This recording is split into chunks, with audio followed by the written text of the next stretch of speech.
Welcome to the Your Next Move podcast. Today, we have a very special topic with an even more special guest, Ariel Belgrave. I'm so excited to have you here. In short, she helps women build healthy habits, which we all need, right? And she has been on all the places. We're talking Today Show, we are talking CBS, we are talking Glamour, we are talking Bazaar, we are talking Shape. And she's an Under Armour athlete. Like, that's fit.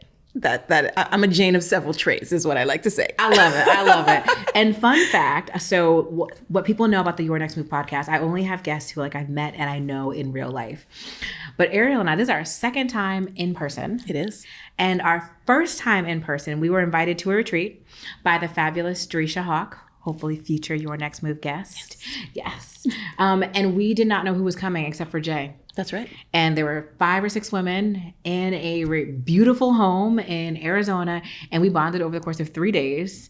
And I feel like we all became best friends. Yes. Which is, I feel like what you do when you get older, it's just like, let's just be best friends. I agree. Because we're all in alignment. I agree. We were in that was an amazing retreat. We were in alignment. It was amazing. So very excited to have you here with us today. And so when I was looking up all of your information and when we were chatting at the retreat, Ariel, you'd think that I'd bring you here to talk about like general health and wellness, fitness, workouts, Nah, girl, no. all the things. But people call our friend here the Burnout Whisperer. You have an extensive background in HR, in tech, and you talk a lot about how burnout plays in the careers of so many people. But before we get into that, I want you to introduce yourself, share some receipts, like let us know who you are in your own words. Yeah. Hey, y'all.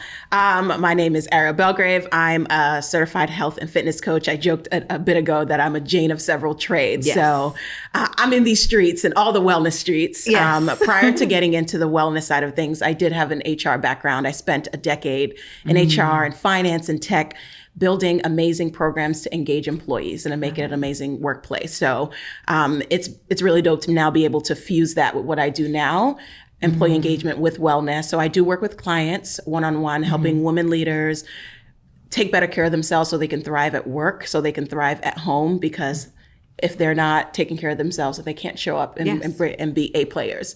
I also work on the corporate side of things. So in my own story, which we'll go into, one of the gaps that I saw where there are a lot of women leaders that are being developed, but wellness is not prioritized in that. So I am working with organizations to make sure well-being is always a topic of conversation, especially when it comes to women in the workplace. I love that. And I think we're recording this episode in fall of 2022. So in spring 2023, that's when y'all are listening to it. And everyone is talking about quiet quitting. And I think we still will be talking about quiet. That's the response I have. I cannot stand. Zooming on this, eye roll. Yes. Because I think quiet quitting is really about how to advocate for yourselves. Because when you're a high achieving professional, I personally don't think there's a such thing as quiet quitting. That just means you don't want a job. Like you don't want to be employed. That's right. Because you're pulling back, not doing the work that you need to do when you really need to set better boundaries to avoid burnout. Yes. So do you have a burnout story? And if so, what were the signs that you knew burnout was about to happen that you probably ignored? Girl, I checked all the boxes. All the boxes. Listen.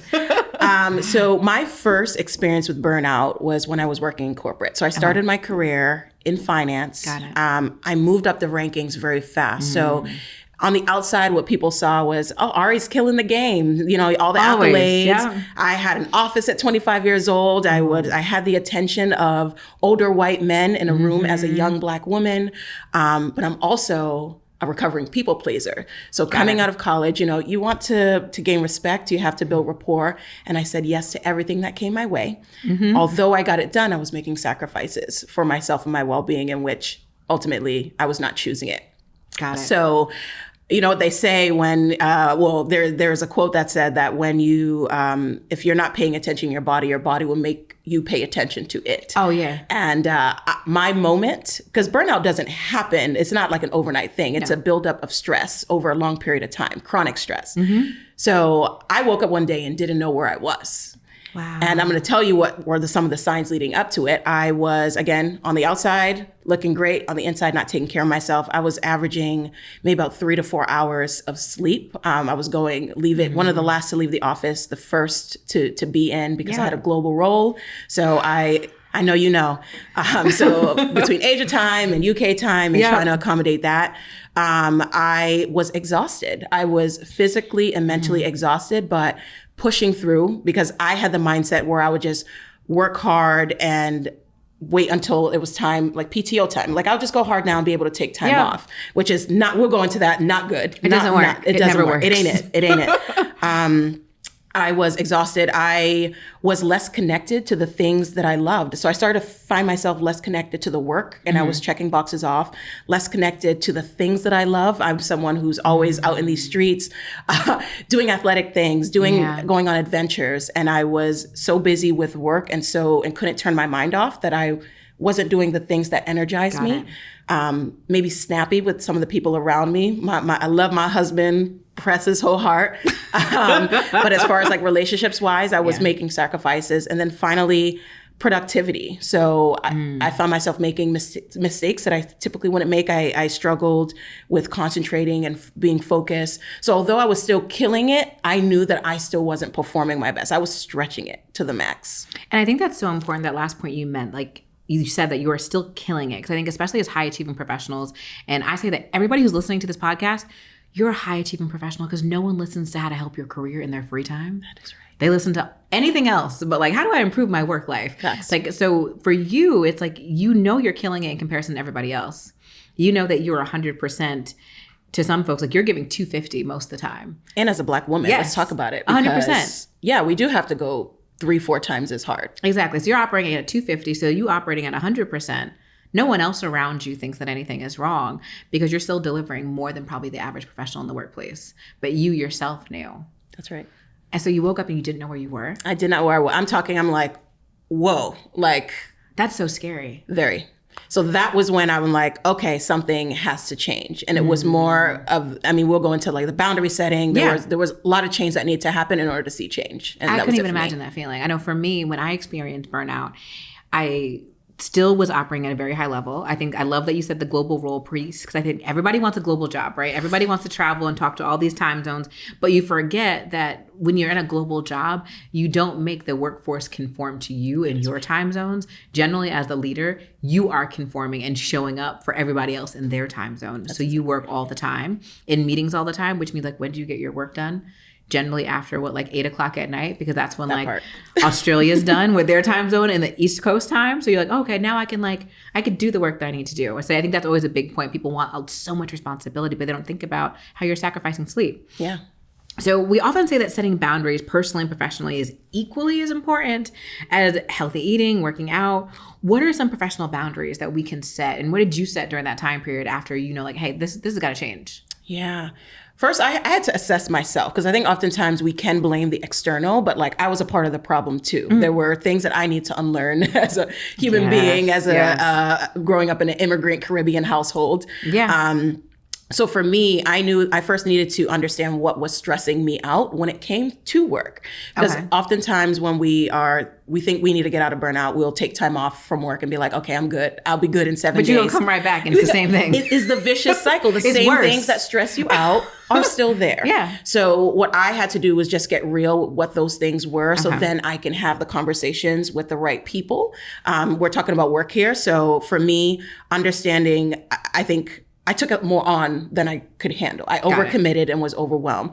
So I needed to have conversations around priorities. That was it for, I never said no. I would just be like, okay. Yeah. So having the conversations, one work boundary is having recurring priority conversations. You should have one-on-ones with your manager. Yes. And that is not just talking about, personal is important and how things are on the team going, but what you have on your plate. Yes. It's super important. You cannot assume that everything on your plate needs to get done in the next week. The reality is your manager is managing other people and they're asking you to do things, and they may not even realize how many things are on your plate within a certain window. And you may find when you have that conversation, they're like, oh yeah, you got 2 weeks to do that. And that was my case. So that's definitely one.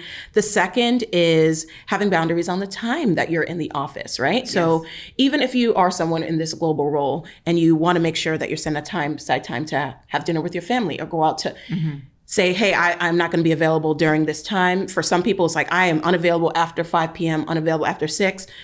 Other people may say, okay, I am unavailable between 5 to 8, but I will hop on for an hour in case anything is urgent. The other is weekends. If you're like, I don't work on weekends, make sure it's very clear. Hey, if there's anything sent after 5 p.m. on a Friday, I'll get to it on Monday. Lastly, PTO. Take it. Take it. 50% of employees in the U.S. do not take. And really take it in terms of like, your phone is off. Your laptop is off. That's it. I remember when I took PTO, I have a little bookcase thing with doors on it. I literally would put like my work phone and my laptop in that case and shut the doors so I didn't see it, because I even felt triggered by seeing my laptop. It's like, because I saw the laptop, I heard phantom Slack messages, because like I know my laptop is off. Slack is not dinging, but I heard it because I knew that if it was on, I was like, I needed to not see it, not feel it. I needed to really disconnect. And most of the time, I think people always say like, we're not saving lives in most of these jobs, but it feels like it can, especially when you're in power and you have a team and people are coming to you. I know I had a lot of inaugural roles, so there was not a second in command who knew it, because I built my job. I built every one of my team's jobs. So it was like, well, if Kimberly's not here, how was it going to get done? But the moment we do, so what it challenges us to do, especially if you're someone in a managerial role, is to really prepare your people. Exactly. They say PTO is prepare the others. Yeah. So I love that. So making sure that you are, because if you, in your mind, if you're planning to be on, then people will reach out to you. And also as a manager, what message are you sending? So yes, there's an individual, but then as a leader, if people don't see you taking PTO, like true PTO time, they're going to feel obligated to do the same. And then you create a toxic work culture. 100%. So yeah, I think you have to set those boundaries. I know for me, when I was on PTO, knowing I'm like, okay, I know that you may actually need me. Yeah. I understand that. However, if it's this person, or this person, yes, please call me. I could be on a beach with a mojito. If like our CHRO reaches out, yes, please call me. Yes. But if it is anybody else, you can hit me on Monday. It's okay. That's right. You'll survive. And I think when you have those boundaries, it makes it a lot easier to communicate it versus just like, well, I don't know what it is. It's like, take some time and create that plan. Now, a question I have for you, I always tell folks that many times we don't even advocate for ourselves in pushing back. Like, hey, can you meet tonight at 7? You know what? I actually can't. Do you mind? Tomorrow I can meet at 5:30 if you'd like. I find that most of the time people say, sure. Yeah. But we always think that they're going to say no. Yeah. So we never ask. Do you feel like that's... Oh, for sure. Right? Yeah. So that is, I mentioned that there's things I've had to unlearn for myself. Yeah. And that was one of those things. As a recovering people pleaser, for me, I'm like, well, I don't want to not accommodate or seen as like not a team player or not reliable. You start to tell ourselves these stories. Yeah. When I had these moments that you just mentioned where I was like, oh, I can't do this. Okay, we can just... So I was like, oh, there are options. Okay. We can actually meet at a much better time. Like, yeah, it's real. It's super real. It's making that ask. And I feel like I shared a few times in my life. I know for me, when I get really stressed, I get certain illnesses every time. For me, it generally starts with bronchitis. Like, I've never really had bronchitis because I caught it. I don't even know how you catch bronchitis. I'm not a doctor, y'all. So I'm saying it how I'm going to say it. Just know it's... Bless my heart, right? I know I generally wasn't exposed to anything. There's no reason why I should have gotten bronchitis. That is my stressed disease. I feel like when I get bronchitis, I get that deep, like that whooping cough. You can't go anywhere when you sound like that. That's right. When you sound like a Rottweiler outside, every time you open your mouth, like you can't go outside. And I feel like that's what I get when I get stressed, because it forces me to shut down, pull back. I can't do anything but care for myself. I feel like so many times when we're really stressed, it manifests as these physical ailments that are very much real, but it's your body like, let me create something to like push you down. So when you think about someone who is super stressed, so that professional who's listening right now, who's like, I am at the burnout point, what are some changes you recommend to clients to really commit to a bit of a healthier lifestyle to support them? Yeah. So I mentioned recognizing what those stressors are. So it absolutely starts there. You do have to come to terms with what is causing that chronic stress, because if those things don't change, then you can't even get into a place where you establish a healthy routine. So being real with yourself, one thing that I have my clients do is do a chart. where you split it into 3 columns. Okay. That first column is work. Second column is home, because home things can stress you out, friends. Yes. And the third is personal. It's you. So making sure that you are writing in these columns what those stressors are across the board. And for anyone it's like personal, what could be me? Things like perfectionism, that is within ourselves, right? These are things we learned growing up. People pleasing, maybe scrolling on social unnecessarily, longer than you anticipate, and you can't be productive. So these are things, and when you come to those terms, then you're able to work backwards and say, okay, what do I need to work on? Now, once you get to a place where you understand that, then you start building a routine that is realistic. I think oftentimes we try to go all in, go from 0 to 100, but start small. Give yourself permission to start small. Go back to the basics. So things like, are you drinking water? Hydration can absolutely play a big part in your productivity, how you show up, your energy. So doing that, moving your body. And if you're like, dang, I don't work out right now, go for a walk. Go for a walk. Walking has so many benefits. It reduces stress levels. It can help you just reignite that creativity flame, even midday if you find that you're a little off. So going for walks and healthy eating. So the foods you eat, and I'm gonna keep saying energy because we need energy in order to be able to show up at work. To do anything. To do anything. Yeah. So making sure you're eating whole, healthy foods and building a routine that actually works for you. I'm someone who preaches meal prep, but the reality is everyone's lives looks a little different. There are different ways you can meal prep. You can go to the store, buy the things, chop it up, or you can look into, if your budget allows for it, look into prepped meals. So that way you have something in the fridge that you can pull out that's a healthy option. So knowing that there are different ways that you can do so. I feel like it is such a challenge sometimes to set yourself up for success. Like we all know that there are things that we should be doing. There are things that make us feel better, but we don't do it. So have you ever heard of so there's a comparison that I always take people through, self-soothing versus self-care. Okay. So I feel like I need a pen. Like I need a notebook. Like I need to take notes on my own podcast. Yeah. So oftentimes, so a lot of people, self-care is this term that is thrown around, and I love the term, but oftentimes it's so consumerized where it's like self-care, massage. Now, listen, I love me a massage, but there's so much more. Yes, I got a 90-minute for Friday after all this recorded. But there's difference between self-care and self-soothe. So when you think of self-care is prevention. It is planning for self-care with intention so you can thrive. A lot of us actually self-soothe. So we are doing things as a result of feeling a certain type of way. So for example, when you come home from work, things are tough and you grab that glass of wine, or you decide, I'm just gonna get a massage today because I'm feeling burnt out, I'm exhausted. That is you doing that as a result of feeling that way. That's not prevention. That's you being reactive to it.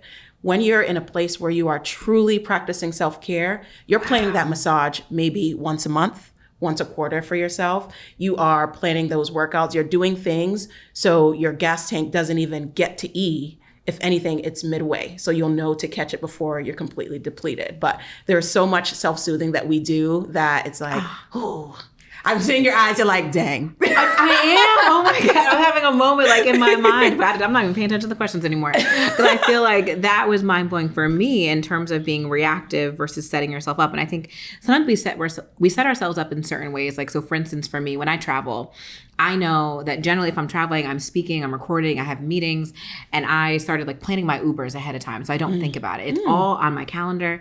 I like to float when I'm traveling because I know that when I speak, I'm really an introvert, even though folks think I'm not.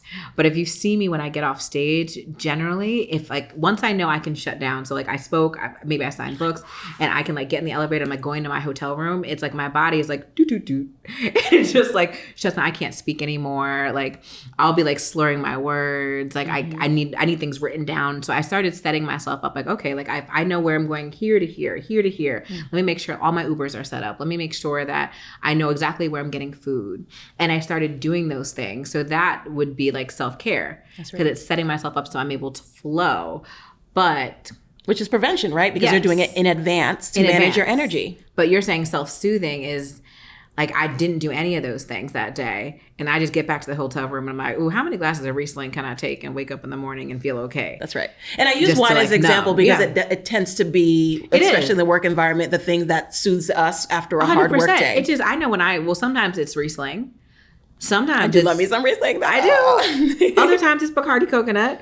And it just, like, I could just feel the tension just like release from my body. And I'm a lightweight, so I can't even do that much. But I just feels like, okay, I'm good. And I think about all the times that when we're thinking about burnout, all the times where we didn't do self-care. That's right. Or we're holding out for it. Like, what do we actually need? Like, for some folks, like, 1 massage a month may be fine.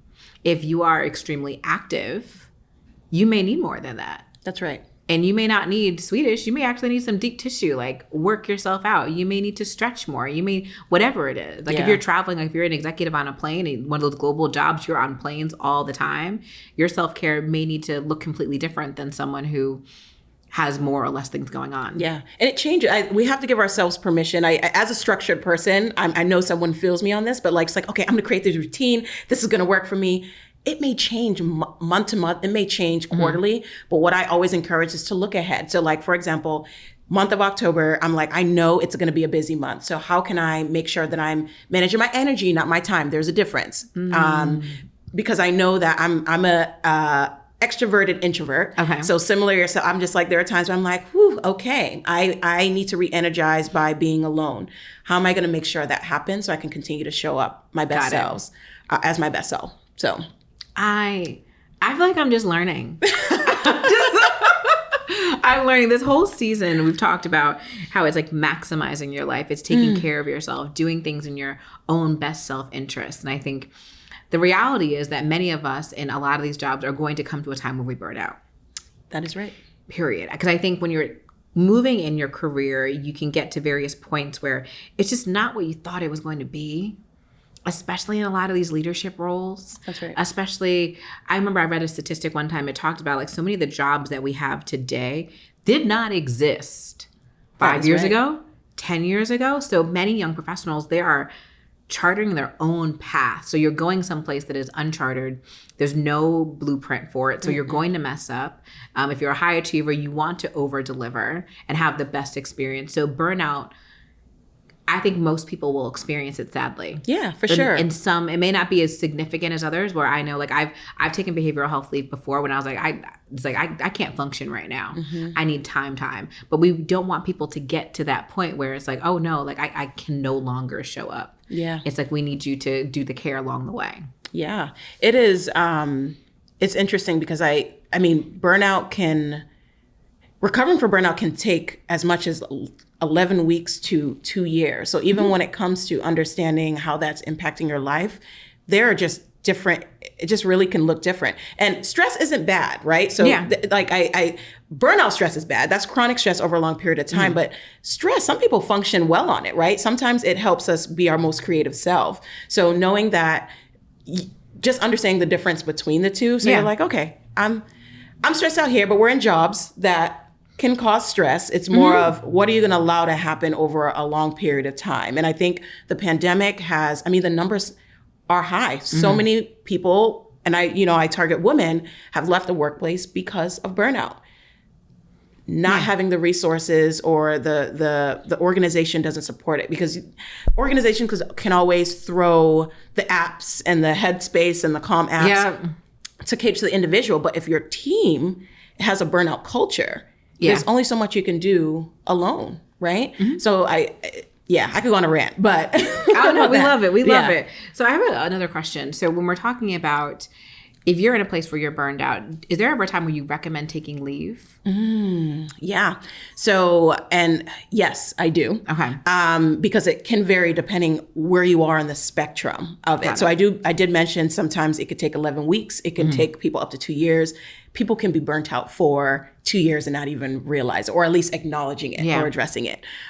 So at this point, I would suggest going to your HR, like if you're someone who works in the corporate world, make sure you understand what your options are. Yeah. You can talk to your HR business partner and see what your options are. it may need to be longer. Maybe you can say you need to be gone for this amount, but I've seen cases where people have needed to be on leave longer. They're discovering themselves, they're finding themselves. We do have to give ourselves permission. That doesn't mean you're going to leave the company, right? I think oftentimes when we think burnout, that means, oh, we have to leave. It's not for me. No, this is the opportunity for you to reassess, rediscover, reset, and come back with some fire, right? But that also includes you having real conversations when you get back. But making sure that you understand what your options are. I don't think that people know that enough. I don't think on what they do. leaves can entail. And it could be, you could take leave for a week. You could take leave for a month, for 6 months, for a year in some companies. And many times I think you don't even have to share. You don't. Legally, your company cannot say, well, like, why are you burnt out? Yeah. Why are you stressed out? Once you go through the proper channels, in many companies, I know in larger corporations, but let me take that back. Even in smaller corporations, because of how important it is, and legally what companies are supposed to give you, there's like an alternative third party who you go to. You get the number from your HR, you go to the third party, and the third party comes back and says, so-and-so will be on leave for 4 weeks. That's and right. Your boss can't say anything. They can't. So, and I get that question a lot because people are like, oh, do I need I don't want to fail my team. Should I have the conversation with my manager? Your manager. Now, some people have really great relationship with their manager. Yeah. If you so choose, you can have that conversation. But yes, your HR partner, business partner is the point of contact. And you could be out the doors before it even gets to your team. And why you're going on leave does not have to, they don't have to know that. Exactly. You're not obligated to share. Literally, you're going on leave, period. And technically speaking, in these companies, when you take one of these leaves, like it could be, what's right now? It's like 10:49 in the morning.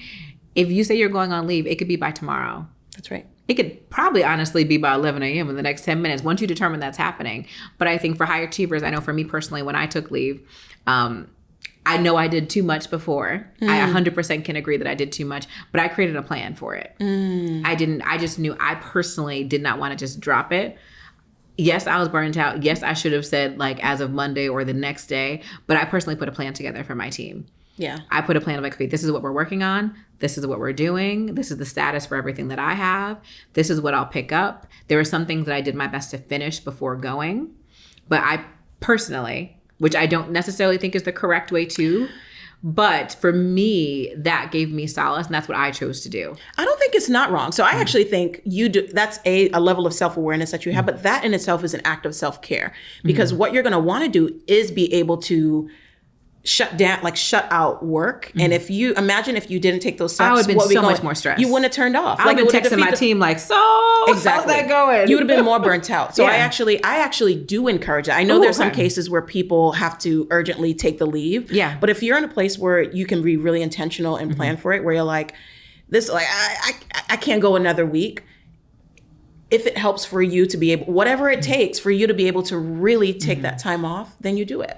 I appreciate that because I think that many times people be like, oh, it's too much. Like, we shouldn't do that. Like, with this quiet quitting, I want to find out who came up with the term quiet quitting. Internets. If you know, send me an email because the quiet quitting makes you think that like, oh, you just stopped today. Yeah. I'm not doing an email. But I think in a lot of jobs, and I think once you start to get to a certain level of leadership, there is not an option just to shut down. I always tell people like, no matter how bad my day was, I had a whole team of folks looking at my face. That's right. And you and your energy, so and the health of you, the health of your energy impacts the business. Yes. Whether you're working in the corporate world, whether you're an entrepreneur, it impacts the people you're working with. So that's another reason why leaders do need to prioritize themselves, because it can transcend into everything. Yeah. And at that time period, I think we have a podcast with Tara Payton where we talk about corporate PTSD. And in that podcast, I believe we mentioned, and if not, I know Tara and I talk about this on a regular basis, but I think it's in the podcast, about many people, they try and think of entrepreneurship as like an escape. Of like, it will get better if I become an entrepreneur. I won't have all these issues. But I think people forget is that when you are in the corporate world, whether or not you feel like you're resourced or under-resourced, please know you will be less resourced as an entrepreneur. I'm gonna look at the camera and say this one because listen, I feel like there's this, it's the internets, right? It's like this sexy, I'm gonna do my own thing. And granted, yay, great. Yes. I think if you have that drive and motivation, but you gotta question why you're doing it. Because if you're just doing it because you wanna escape, that ain't it. Now I'll tell you, I'll share my own story because when I knew that I was ready to make that transition, I was in corporate HR for 11 years. I actually wanted to make sure that I was running to something, not from, because I was building my business simultaneously. However, I didn't have it in my master plan of success to ever have my own business. But I wanted to make sure that I was doing it for the right reasons, because it's hard. Yeah. It can be lonely. You have to make money in order to be able to have resources. And if money being made doesn't happen right away, you're stressed, right? Mm-hmm. Some people, and it's okay, some people learned lessons where it's like, oh, wow, the entrepreneur world isn't for me because I love more structure. I love having a salary, and that's okay. But I do agree with you by pointing that out, because it's not as sexy as people may make it seem. It's not. And I think especially if you're in a situation where you already feel burned out. That's right. What Tara and I talk a lot about is how when you get into your business, you're even more burned out. So there's a period, many entrepreneurs who I know who they're the first 6 months to a year after leaving like a real corporate job, not a job where you were able to really build your business and like you didn't have stress at your job. Mm-hmm. Like I know some people who they took lower level roles so they can get a consistent salary, weren't stressed, no nothing, literally built their business on the clock and then left, and it was a nice transition. But I mean, if you have you've got a 9 to 5 managing teams, or I know it's not 9 to 5 for us, maybe 7 girl, to 7. I still think about how I did it. Like it's one of those, like you're really working and you have to have like a separation of church and state. When you go from that culture where you are grinding, it's not an escape when you go into entrepreneurship, and then you actually end up burning out. If you weren't already, you end up burning out shortly after, and you're confused like, wait, I thought this was the dream. No. Like I'm an entrepreneur now. It's supposed to be better. And you're sitting here like, what is wrong? Like, why aren't my ideas flowing? Why aren't things happening? There's a wind down period when you're making that transition, and it's not just going to get better. The burnout isn't going to go away. No. I think burnout sometimes as an entrepreneur is even worse, because for many of us in the beginning stages, like there's no, what HR? I'm HR. What is it? You're HR, myself. You strategy, what leave do I get? CFO, COO. You have to plan to give yourself leave. That's versus right. when we're in these corporate structures, there are things in place. It's just we have to be empowered to ask and figure out what they are to support us. Yes. Burnout does not discriminate. We are all, and one thing that I find very toxic is people's like, do what you love and you find that you never work a day in your life. Now we working. No, you're working. You can love what you do. And just because you're burnt out doesn't mean that you need to second guess 100%. Your passion for something. No, you can love what you do so much that you burnt out because you're spending so much time on. You're never taking a rest. So I do want to make sure that goes home, that hits home too, because it's like, no, all of us can experience burnout. Actually, for anyone who's had a career in their, I believe the stat is like 70% plus of us have experienced burnout in some capacity, whether it's corporate, whether it's higher ed, anything. Higher ed. Yeah, that's right. So I want to transition back to things being super actionable. I love making sure people are able to make their next move. Yes, indeed. Yes. So when you broke down the exercise you do with your clients, and you talked about like the personal side, setting yourself up, and the difference between self-care. You said self-care. And what was the other part? Self-soothing. Self-soothing. Yes. Self-care versus self-soothing. What are things that we can do to really develop a support system, a routine for ourselves? Like how about you talk to me? Okay. What do you feel? Like personally, take notes, please. My personal routine. What routine would you recommend for someone? Like if they're like, we need to start from scratch. Like what is the routine that we should do to kick off this self-care journey in support of preventing burnout per se? Because I know one of the things that when we first met, you always talk about how like it doesn't take that much. Like you don't have to be in the gym 18 million hours a day. That's right. You don't have to do all of these things and kick off like this huge plan. You can do something manageable. What would be your things if you can create a plan for everybody and they had to follow it? Ooh, what would that look like? Okay, so my favorite mantra is something is always better than nothing. Got it. So there are a couple of things you got to unlearn in the fitness world where they do say people are like, I have to work for an hour. Nope. Yep. Gallon of water, all the things. So usually what I suggest is pick a top 3, because there are plenty of things that you could do in the self-care department.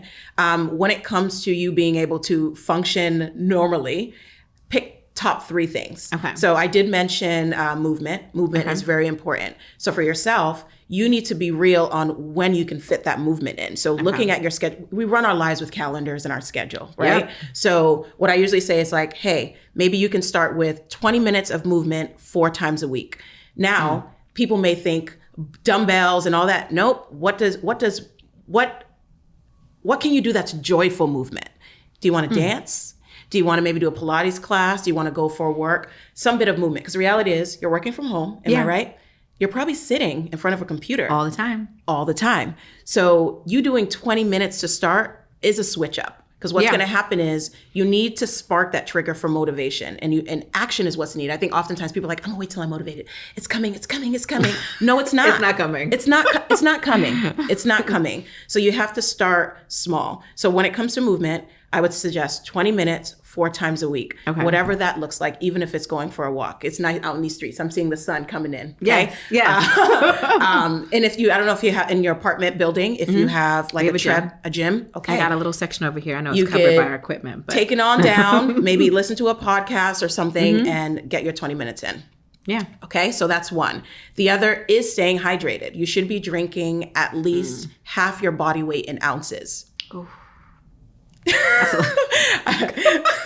I'm like, hold on, let me carry the one. That's a lot of water. And it's a lot of water, but you can do things that are a visual reminder of it. And when I'm saying I'm going back to the basics, you literally change these 3 things I'm going to say, there is going to be a difference in how you show up for yourself, because you want more motivation, but you need energy. So these things are going to give you energy to be more motivated. Got it. So one thing for yourself, if you are at your desk all the time, make sure that you have a glass. I have an example over here that you visibly see the water. Maybe it has time tickers on it. Maybe you set an alarm so you know you need to take those sips.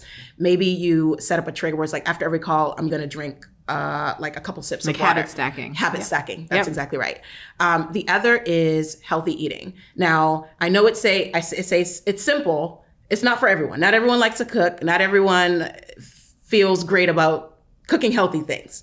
So I'd say start with the basics on, rather than focus on removing things, because in this world, it's like, oh, no carbs, no this, no that. Nope. Focus on adding. What can you add in more of as opposed to removing of? Do you need to add more greens to your plate? And this is to your plate. This is small. This is simple. You may have a cookie on the side right there, but I want greens on your plate as well, right? Got it. I'm like, okay. And all these things you can add, making sure that you have to put on your calendar to prioritize them. So you can't just wake up and be like, I'm going to eat greens today. No, you need a plan for those greens that you need to eat. Because they're definitely not in my fridge right now. They're not in your fridge. So you need to pick a day, okay? And it could be a Sunday where you are not only planning what your workouts are going to be, but you're also going to plan what foods that you need to have and commit to one thing each day. So it's like, okay, today I'm going to have greens on my plate for every single meal. Or today I'm going to up my protein game. I know you used to be about that weightlifting life. You know that protein is important, right? So making sure that you're prioritizing that. I love it. Okay, so I have one question before I want to ask about what you're working on. One final question for you. So what do you feel is the biggest mindset shift that needs to happen in order to support these high-achieving, busy professionals who may be on the verge of burnout? Believing that rest is a reward. Boom. We don't have to earn it. Got it. We need it. I love it. I don't even need to say anything else. Okay. So we talked about so much sharing for the people about what's going on, how they can help, how they can work on their burnout, how they can set up routines. But I want to hear a little bit more about you. What is your next move? What are you working on? Ooh. Yes. So I have been leaning even more into the corporate space. I'm coming from that world. They say, I like to say you could take the girl out of the corporate, but not the corporate out the girl, right? So I got to help my corporate people. So I am going to be working even more closely with corporations, institutions, organizations to make sure well-being is a part of programming for women leaders. So that's something I'm diving into specifically because I know for myself, while I was becoming a leader at a very fast pace, I was learning how to be influencer with my team. I was learning vision, how to put together a vision and goal setting, all that. But I wasn't sure how to take care of myself because it does change as we evolve in our positions internally or our roles grow.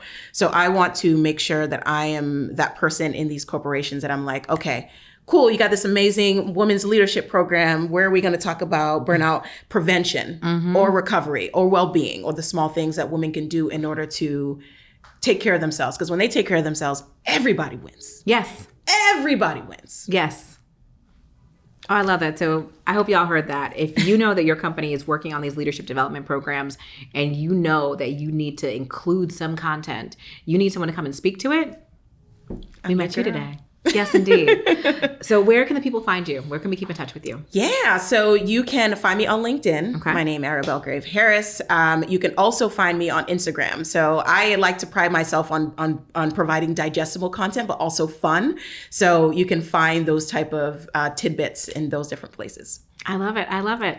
Thank you so much for coming today. Thanks for having me. Yes, indeed. Thanks for having May me. your next move be your very best move. We'll talk soon, y'all.